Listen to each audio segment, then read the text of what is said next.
Hello friends, in this segment we are going to solve the problem for pole locations which are repeated in nature, and also we are going to see how to convert the given transfer function into Jordan canonical form.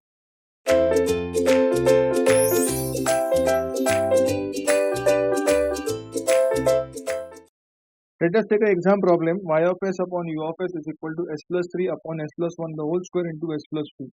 Now what is the task given to me? I need to convert the given transfer function into its equivalent state space form. Now always remember students that the given state space form can be done for any of the given transfer function, but when the pole locations are repeated, we normally solve it with the help of a parallel form, and when the pole locations are repeated, the parallel form is also called the concept of Jordan canonical form. This problem can be solved with the help of CCF form, OCF form and parallel form, but the parallel form which we are going to solve in this case is going to become a concept of Jordan canonical form. Now why it is called a Jordan canonical form, we will discuss it in this problem itself. Let us start the problem. So I am having y of s upon u of s is equal to s plus 3 the whole upon s plus 1 the whole square into s plus 2. So what do you do? Now go for bifurcation, that is a upon s plus 1 the whole square plus b upon s plus 1 plus c upon s plus 2. Students, please make a note of one thing. For my simplicity, I have written the first repeated pole prior, and the second is the corresponding repeated pole one less. And then we can write the remaining pole location in the case of what? Partial fraction. This is very important step and the concept to be known over here. Now suppose if I want to find out a is equal to s plus 1 the whole square common with what condition? S plus 3 s plus 1 the whole square into s plus 2 for what value of s? S is equal to minus 1. Matching term gets cancelled out. Minus 1 plus 3 is 2. Minus 1 plus 2 is 1. So a value turned out to be what? 2. First point is over. Students, please make a note of one thing. I cannot find out b value because b is the derived term which is been taken from a after going for derivation. So we will find b afterwards after finding the value of c. So let us now start the problem for solving the value of c. So c is equal to what is upon c? It is s plus 2 the whole common with what condition? Common with s plus 3 s plus 1 the whole square and s plus 2. For what value of s? S is equal to what? Minus 2. Matching term gets cancelled out. That is equal to minus 2 plus 3 is 1. Minus 2 plus 1 is minus 1 and the whole square is again what? Plus 1. So c value turns out to be what? 1. Then I need to find out b now. So to find b, the procedure is a bit different. How we can go? Please check.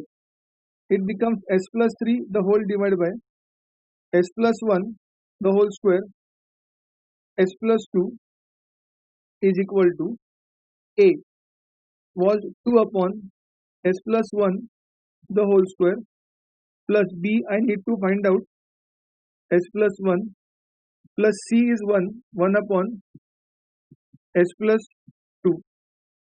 Now apart from minus 1 and minus 2, put any value of s. Get any value of s, I'll take it as what? 0. For my understanding and for my simplicity, I'll make it as what? 0. Okay. If that is the condition, let us try to solve the problem now.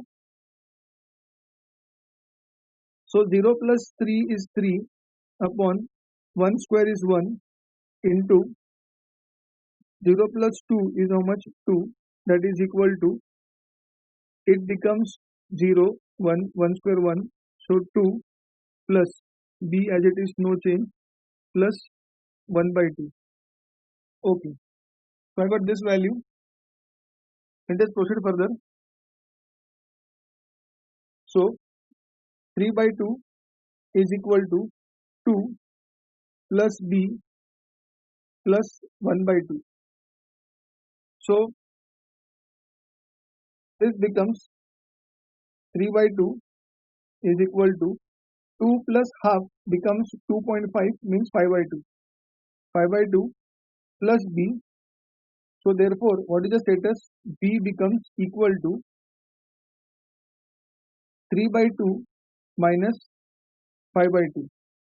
That is equal to, what is 3 by 2? It is 1.5. 5 by 2 is what? 2.5. So b value becomes equal to what? Minus 1. I got the value of b also. Let us now proceed further.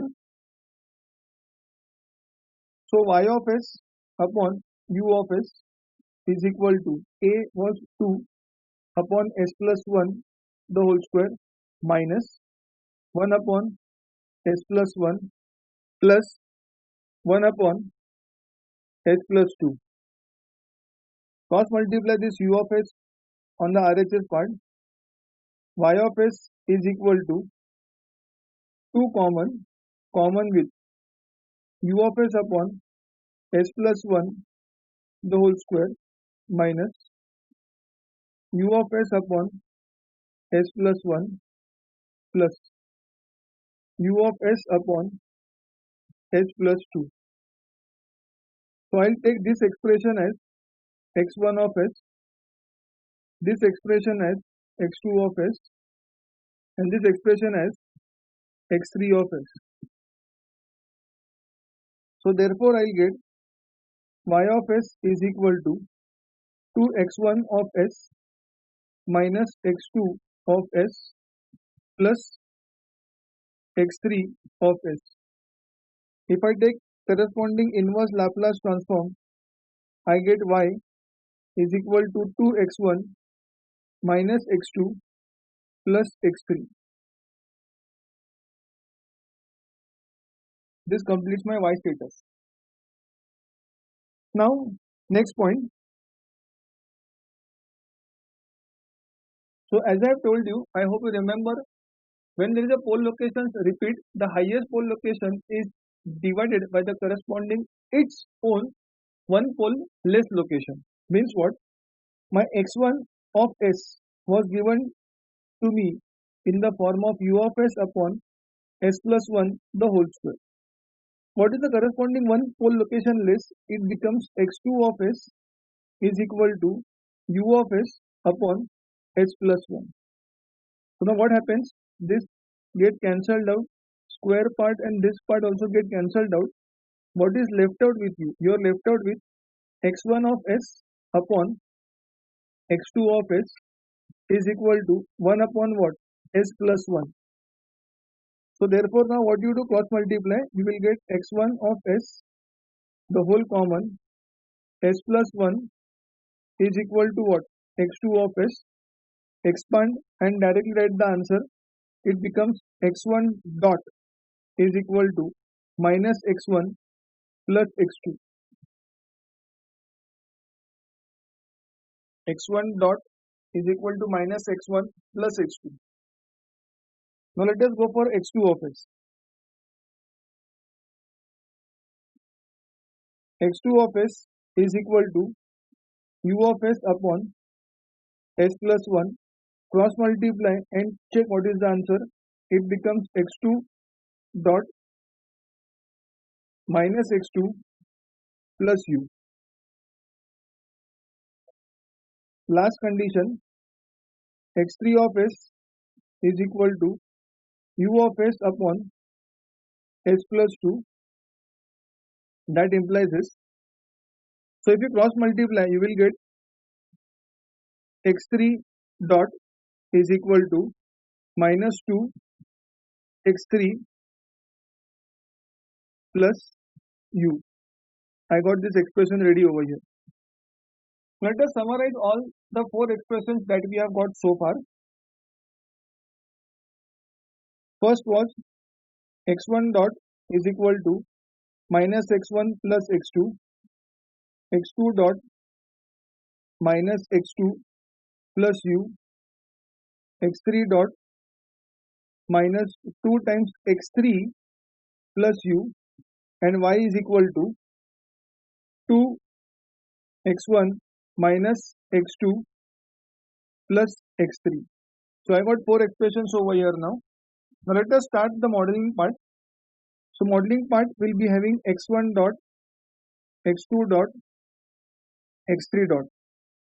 The whole thing common, that is equal to model into x1, x2, x3 plus common with u. So x1 dot is minus 1 times x1, 1 times x2, 0 times x3 and 0 times u. x2 dot 0 times x1 minus 1 times x2, 0 times x3, 1 times u. x3 dot 0 0 minus 2 and 1 times. Let us now go for y expression. Y is equal to matrix common with x1, x2 and x3. So it is 2 times x1 minus 1 times x2 and 1 times x3. Students, please note what is the meaning of Jordan block and why this expression or this designing technique is called as Jordan canonical form. As you can see over here, this is a matrix which consists of the diagonal element as a repeated pole location and the upper element is what 1. Now if you just look at the parallel form, normally this matrix consists of all ones, but what is happening now, this one is been made to compulsory fall over here, that this one is going to jump over here and the upper diagonal element becomes what 1. Now what I need to tell you is that suppose this was not a pole locations repeated, then the diagonal element would have been -1, -1 or let us say -1, -2, -3 as in the previous case. You just check the previous problem of parallel form. In parallel form we have only diagonal element as what the given pole locations, the upper and the lower triangle are what 0. But if the pole locations are repeated, then one element from B matrix jumps to the upper element of the pole locations repeated as shown over here. So this is a basic difference between Jordan form and parallel form. Now let us go for the SFG.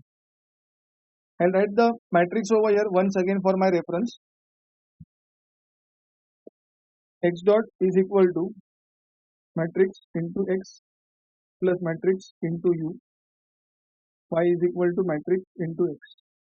So -1 1 0, 0 -1 0, 0 0 -2, 0 1 1, 2 -1 and 1. So now let us start. 2 nodes for input, gain 1, 2 nodes for output, gain 1, notation u, notation y, and state space in the reverse format, or we can say in the parallel form. Now why it is a parallel form? Because it's a part of a parallel form only. The thing is that since pole locations are repeated, it is called as what Jordan canonical form. So I'll write here as what x1 dot with a gain of how much 1 by s. Here x2 dot with a gain of how much 1 by s. Here x3 dot with a gain of how much 1 by s. x1 dot is minus 1 times x1 and 1 times x2. Please check, minus 1 times x1 and 1 times x2. x2 dot is what? 0 times x1 minus 1 times x2 minus 1 times x2 and 0 times x3 but 1 times u. So 1 times u is like this. x3 dot is 0 times x1, 0 times x2 and minus 2 times x3 minus 2 times x3 and 1 times u. 1 times u. What about y? Y is what? 2 times x1 minus 1 times x2 and 1 times x3. So this completes the state model along with its corresponding SFG. Thank you for watching this video.